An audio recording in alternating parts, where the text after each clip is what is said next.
Bonjour à toutes et à tous, j'espère que vous allez bien.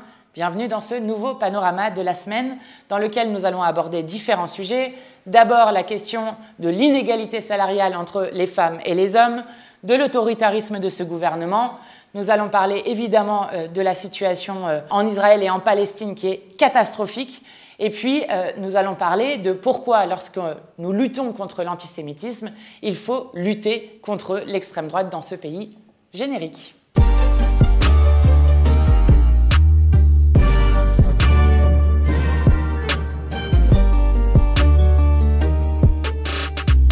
Alors, je voulais commencer par ce qui s'est passé lundi. Lundi, je vais commencer par vous lire un tweet. Il est 11h25. En France, les femmes travaillent désormais gratuitement jusqu'à la fin de l'année.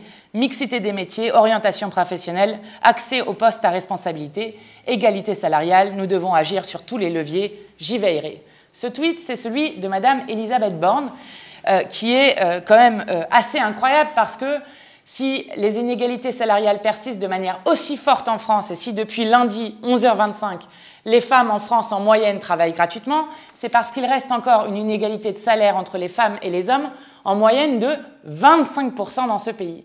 Et ça ne découle pas du hasard, ça ne vient pas de choses comme ça qui arriveraient de manière naturelle, ça vient d'abord et avant tout de choix politiques. Et le choix politique qu'a fait Elisabeth Borne, son gouvernement et Emmanuel Macron, c'est de ne pas agir sur cette question de l'égalité salariale.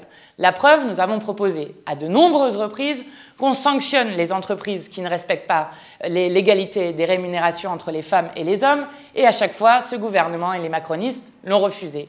De même, nous avions proposé que lorsque nous donnons de l'argent public à des entreprises, qu'on conditionne ces aides publiques au fait que les entreprises qui reçoivent cet argent public respectent l'égalité salariale, ce que là aussi, ils ont toujours refusé. Quelle est la conséquence de cela ? La conséquence, c'est des inégalités salariales qui perdurent au point qu'on a calculé, si on continue comme ça, alors l'égalité salariale devrait arriver en 2234. Bon, donc ce n'est pas aujourd'hui. Ensuite, la deuxième conséquence, c'est que vous vous retrouvez avec des métiers extrêmement féminisés. 93% des AESH, accompagnantes d'élèves en situation de handicap, sont des femmes. 92% des assistantes maternelles sont des femmes.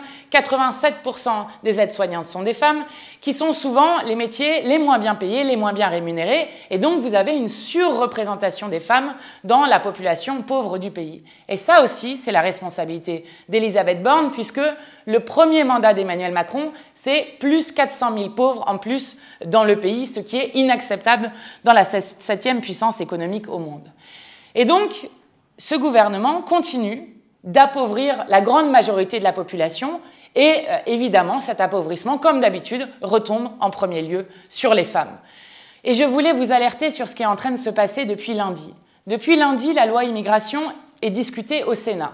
Alors, parmi les déclarations plus xénophobes les unes que les autres, les sénateurs ont voté quelque chose d'extrêmement grave. Ils ont voté la suppression des allocations familiales pour des personnes étrangères qui seraient là depuis moins de 5 ans en présence en France. Or, les allocations familiales ne sont pas faites pour les personnes qui les reçoivent directement, c'est-à-dire les adultes. Les allocations familiales sont faites pour les enfants. Et pour respecter notamment la Convention internationale des droits de l'enfant, qui dit que tout enfant doit avoir le droit à un minimum de quoi vivre dignement. Et donc, en quelque sorte, lorsqu'ils font ça, en plus d'être profondément racistes dans la pensée qu'il y a derrière, sur les étrangers seraient des gens qui profitent et je ne sais quoi, on sait très bien de qui est responsable de la fraude de l'argent dans ce pays, ce sont d'abord les fraudeurs fiscaux et donc les riches qui vont planquer l'argent à l'extérieur du pays pour ne pas pouvoir payer les impôts et participer à la solidarité nationale. Mais en plus d'être profondément raciste, cela contrevient aux droits des enfants dans une convention internationale que la France a pourtant ratifiée. Et puis ils ont fait une deuxième chose. Ils ont décidé de supprimer l'aide médicale d'État pour une aide d'urgence tout simplement. C'est absurde. Parce que si vous croyez que des microbes ou des maladies vont faire attention à savoir si la personne sur laquelle ils vont aller a des papiers ou n'a pas de papiers, c'est n'importe quoi. Et donc tout le monde comprend, notamment avec l'exemple du Covid, que si vous ne soignez plus une partie de la population, alors forcément vous avez plus de chances d'épidémies qui peuvent se répandre et donc que c'est nuisible à la santé publique. Donc ça, c'est la première chose sur laquelle c'est absurde et c'est inhumain pour évidemment les personnes dont on est en train de parler. Première chose. La deuxième chose, c'est que je rappelle que l'aide médicale d'État, c'est 0,4% des dépenses de santé de ce pays, c'est-à-dire absolument rien. Et que, en 2018, ils ont regardé le nombre de cas de fraude qu'il y avait sur l'aide médicale d'État.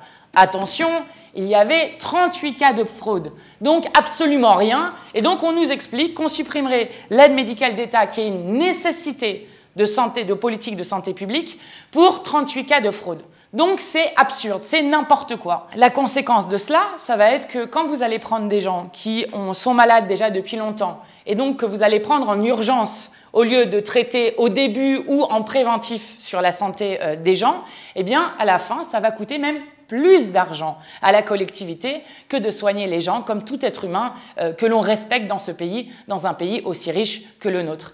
Et ce n'est pas un hasard s'il commence par ça, c'est parce que lorsque l'on s'en prend aux droits des plus faibles dans ce pays, eh bien généralement derrière c'est pour détricoter les droits de tout le monde et donc il faut se battre pour que ces droits puissent continuer et je vous assure que le groupe parlementaire de la France Insoumise NUPES se battra à l'Assemblée nationale contre ces mesures qui sont ignobles, inhumaines et inefficaces. Et ça va avec une chose, parce qu'il ne faut pas oublier ce qui est en train de se passer dans le pays. Même si les médias n'en parlent plus, eh bien, on continue d'être dans un pays où des gens se privent d'un repas par jour régulièrement pour que leurs enfants aient à manger, où les impayés de cantine sont en train d'exploser, bref, où la faim continue de disloquer le pays.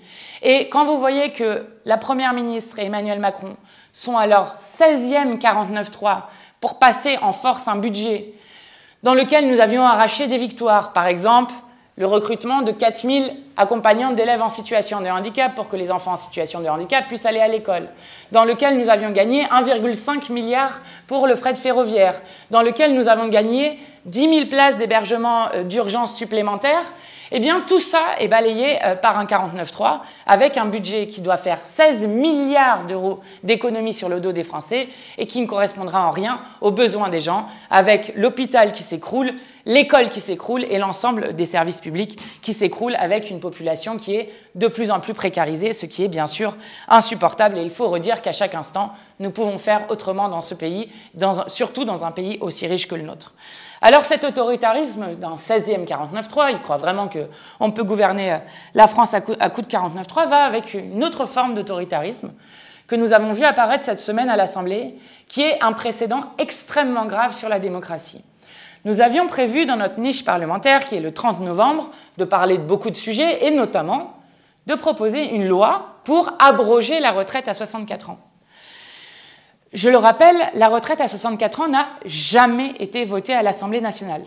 Ils ont d'abord utilisé le 49.3. Lorsque nous avons voulu en rediscuter, ils ont utilisé des magouilles dans le règlement de l'Assemblée en faisant à chaque fois des choses qui étaient inédites, jamais vues dans la Ve République. Et là, lorsque nous avons déposé un premier texte, ils ont décidé qu'il était irrecevable. Donc on ne pouvait pas le discuter. Nous avons trouvé une proposition de loi qui avait été déposée en avril, qui, elle, avait été jugée recevable. Donc, on peut la discuter, ça avait été décidé comme ça. Eh bien, Yaël Braun-Pivet et la Macronie ont décidé, alors que ce n'est absolument pas permis par le règlement, de réunir le bureau de l'Assemblée nationale, où les macronistes sont majoritaires, pour décider, finalement, que la proposition de loi recevable devenait irrecevable et donc qu'on ne pouvait pas discuter de l'abrogation de la retraite à 64 ans. C'est très grave parce que ça veut dire que c'est Yaël Braun-Pivet maintenant qui décide quelle proposition de loi on peut discuter ou ne pas discuter, première chose. Deuxième chose encore plus grave, Yaël Braun-Pivet, en terminant la réunion, a dit « Maintenant, cette décision s'appliquera à toutes les propositions de loi qui porteront sur le même sujet. » Donc ça veut dire que Yaël Braun-Pivet et les macronistes, avec le soutien du gouvernement, font tout et ont fait en sorte que nous ne puissions jamais discuter et voter de la retraite à 64 ans. Et donc, la seule chose qui nous reste à faire, eh bien, c'est de faire partir ce gouvernement. Ça, c'est sur la situation dans laquelle on est, où ils sont obligés de monter à chaque fois d'un cran d'autoritarisme pour continuer une politique qui est une politique contre le peuple et sur laquelle nous continuons d'être mobilisés comme premier opposant, mais aussi comme premier proposant. Ensuite, évidemment, la situation politique nationale et internationale reste largement dominée par ce qui se passe en Palestine, avec une inquiétude extrêmement forte de notre part, puisque maintenant nous sommes dans des bombardements d'une population à Gaza qui dure depuis plus d'un mois, avec un seuil de 10 000 morts qui a été franchi côté palestinien, Et dans ces 10 000 morts, je le rappelle, 40% sont des enfants, donc vous avez plus de 4 000 enfants qui sont morts, et 70% de ces personnes qui sont mortes par les crimes de guerre qui sont perpétrés par le gouvernement de Netanyahou, 70% sont des femmes et des enfants. Il y a une situation humanitaire à Gaza qui est dramatique, sur laquelle les organisations internationales, les ONG ne cessent d'alerter. Il n'y a plus d'eau, les habitants sont obligés de boire l'eau de la mer avec tout ce que ça implique derrière comme transmission de maladies.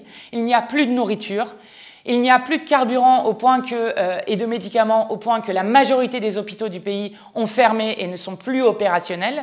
Et dans les hôpitaux qui restent ouverts, on est obligé d'opérer les malades sans les anesthésier, sans médicaments, sans rien contre la douleur. Et lorsque nous avons auditionné lundi avec une partie du groupe parlementaire la rapporteure spéciale de l'ONU au territoire palestinien, elle nous donnait ce chiffre absolument terrible en disant « un Gazaoui sur 200 est d'ores et déjà mort ». Et elle disait « un enfant à Gaza meurt toutes les 10 minutes ». Et elle alertait sur le risque de nettoyage ethnique qui est en train de se faire. Et je veux appuyer là-dessus. Lorsque vous avez Benjamin Netanyahou qui explique que son plan est d'occuper Gaza et que dans le même temps en Cisjordanie, où je rappelle le Hamas n'est pas, vous avez plus de 150 personnes qui ont d'ores et déjà été tuées par des colons et que la colonisation continue, nous sommes très inquiets de ce qui est en train de se passer parce que ce qui est en train de se passer, c'est en fait, en quelque sorte, d'essayer de faire mourir la possibilité de deux États, qui est la solution que nous portons comme les résolutions de l'ONU, et donc qui sont en train d'atteindre même les possibilités de la paix. Donc, Emmanuel Macron doit impérativement, puisqu'il y aura la conférence humanitaire qu'il veut faire, arrêter avec juste la trêve humanitaire qui est de dire on s'occupe de la situation humanitaire et puis ensuite on autorise de nouveau Israël à bombarder. Il doit dire que la France s'engage pour un cessez-le-feu immédiat, parce que le cessez-le-feu est le seul à même de protéger des dizaines de milliers de vies innocentes, d'arrêter ce qui s'appelle un déplacement de population forcé, puisque vous avez déjà 1,6 million de Palestiniens qui ont été déplacés et qui sont contraires à tout droit international, notamment lorsqu'on sait qu'il y a en plus du phosphore blanc qui est utilisé, des hôpitaux, des écoles, etc. qui sont visés. Donc la France a une responsabilité, comme le concert des nations dessus, sur le fait de dire il faut un cessez-le-feu immédiat pour ensuite réouvrir des conditions de paix autour de la solution à deux États, parce que ce qui est en train de se passer est terrifiant et que je crois que Emmanuel Macron n'est pas à la hauteur du moment historique dans lequel nous sommes, qui est évidemment quelque chose qui foudroie notre humanité commune. Alors, je voudrais redire aussi, puisque ce sont des débats que certains irresponsables essayent de porter en France, que nous ne sommes pas d'accord avec la guerre des civilisations, de même que nous ne sommes pas d'accord avec le fait de résumer une guerre coloniale qui a lieu depuis 75 ans entre Israël et la Palestine à une guerre de religion. Ceux qui font ça sont des irresponsables. Et je veux redire ici ce que nous avons dit, nous, la France insoumise, à de nombreuses reprises. L'antisémitisme est un poison. Nous combattons l'antisémitisme comme toutes les formes de racisme. Et je redis à chaque personne de confession juive dans ce pays que s'il est pris à partie, ou quand il est pris à partie parce que juif, il trouvera à tout moment, en bloc, les insoumis à ses côtés. Et je n'accepte pas que, parce que quelqu'un serait de confession juive, on confondrait ça avec une politique d'extrême droite du gouvernement de Netanyahou. Je le dis parce que l'unité du pays est en jeu et qu'il faut faire extrêmement attention. Personne n'a envie, à part les irresponsables d'extrême droite, qu'il y ait des guerres de religion en essayant d'opposer des gens selon des religions en plus réelles ou supposées. De même que je suis très inquiète lorsque je vois des actes d'islamophobie qui eux aussi se multiplient, comme les actes antisémites, et qui, en quelque sorte, avec un discours médiatique qui minorerait la valeur de certaines vies par rapport à d'autres. Par exemple, des éditorialistes qui vont vous expliquer qu'un enfant à Gaza a une mort qui est moins dramatique parce qu'il meurt sous des bombes qu'un enfant israélien qui meurt sous les crimes de guerre du Hamas. C'est insupportable comme manière de faire. Et je le dis avec force, c'est quelque chose qui est très dangereux pour notre pays. Et chacun doit se rappeler à cet instant que nous devons toutes et tous être des remparts contre la haine et redire que ce qui fait l'unité de notre peuple, c'est justement celui qui doit être à la hauteur de redire la seule façon de ramener la paix au Proche-Orient, c'est d'agir concrètement et urgemment pour le cessez-le-feu immédiat et inconditionnel et de ne surtout pas mettre le doigt dans une pseudo-guerre de religion que personne ne souhaite dans ce pays et qui ne correspond pas à la réalité de ce qui se passe en Palestine. Alors, j'espère que Emmanuel Macron appellera enfin à ce cessez-le-feu, à cette conférence humanitaire qu'il appelle. En tout cas, ce qui est évident, c'est que ce que fait le gouvernement israélien est de plus en plus isolé sur la scène internationale et il faut impérativement utiliser l'ensemble des leviers diplomatiques pacifiques que nous avons pour faire en sorte de les faire stopper ces bombardements inhumains immédiatement et faire entendre notre voix face au cessez-le-feu. Ils appellent à une marche citoyenne contre l'antisémitisme. Nous sommes d'accord pour lutter contre l'antisémitisme. Mais je veux le dire ici avec fermeté. Il ne peut pas être possible de manifester sur la lutte contre l'antisémitisme avec l'extrême droite à nos côtés. Ce n'est pas possible. Et je vais vous dire pourquoi.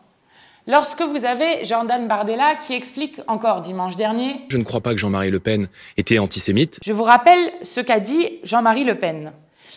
Jean-Marie Le Pen a été condamné pour avoir affirmé plusieurs fois « les chambres à gaz sont un point de détail de l'histoire ».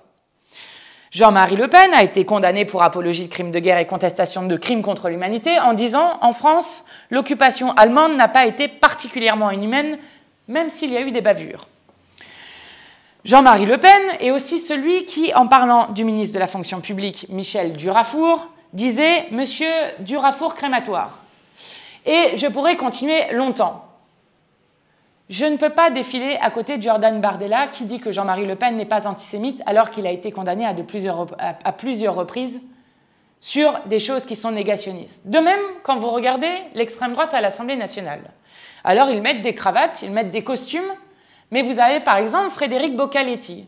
Frédéric Boccaletti est un député du Rassemblement national qui était aussi le propriétaire d'une librairie négationniste et donc antisémite. Et donc il n'est pas question de manifester à côté de ce député qui promeut l'antisémitisme. Et je veux le redire ici pour que tout le monde entende cette question-là. Il n'est pas possible de marcher sur des questions de lutte contre l'antisémitisme avec des gens qui sont un parti qui est un parti qui a été fondé par des anciens SS, donc qui ont une histoire très longue avec la question de l'antisémitisme. Et il ne peut pas être question de, en quelque sorte, dédiaboliser le Rassemblement national sur le fait que c'est toujours l'extrême droite dans ce pays qui a accompagné l'antisémitisme et les actes antisémites. D'autant que samedi, une délégation du groupe parlementaire Insoumis sera présente, et d'ailleurs appelle à la manifestation antifasciste contre l'extrême droite qui, je le rappelle, continue à faire des actes violents dans notre pays. Il n'est pas possible le samedi de manifester contre le danger et les violents de l'extrême droite et le dimanche de manifester à leur côté en faisant croire qu'ils seraient contre l'antisémitisme alors que beaucoup d'entre eux le propagent. C'est aux macronistes de se poser la question de savoir comment est-ce qu'ils sont en train de dédiaboliser et de banaliser l'extrême droite en acceptant qu'ils manifestent avec eux. Je crois que c'est eux qui ont une responsabilité très forte face au pays et que cette attitude est extrêmement dangereuse. Donc je vous le dis, vous nous trouverez à tout moment aux côtés de celles et ceux qui seraient pris à partie, stigmatisés pour telle ou telle religion, pour telle ou telle couleur de peau. Nous refusons absolument ça. C'est l'héritage humaniste que nous avons au cœur de notre programme, de rappeler l'égalité des êtres humains entre eux et que nous refuserons à tout moment les haines qui seraient dirigées contre les uns et les autres. Et c'est comme cela que nous pouvons faire nation et que nous pouvons penser notre avenir en commun. On continue, en tout cas, vous dire que la Macronie, cette semaine, est quand même bien éprouvée. Ils ne viennent plus à l'Assemblée, donc c'est un effondrement qu'on est en train d'apercevoir. Et vous le savez, mais Éric Dupond-Moretti est en ce moment devant la Cour de justice de la République pour prise illégale d'intérêt. Et il ne faut pas banaliser cela. C'est la première fois qu'un ministre en exercice se retrouve devant la Cour de justice de la République. Et c'est la première fois qu'un ministre de la Justice se retrouve pour prise illégale d'intérêt. Ce qu'on lui reproche, c'est d'avoir, comme ministre, fait des procédures de sanctions contre des magistrats avec lesquels il avait été en conflit lorsqu'il était avocat. On va suivre cela, mais tout ça permet de continuer une forme de délabrement qu'on voit sous nos yeux du pouvoir et de dire qu'à tout moment, on va faire autrement. Merci à vous.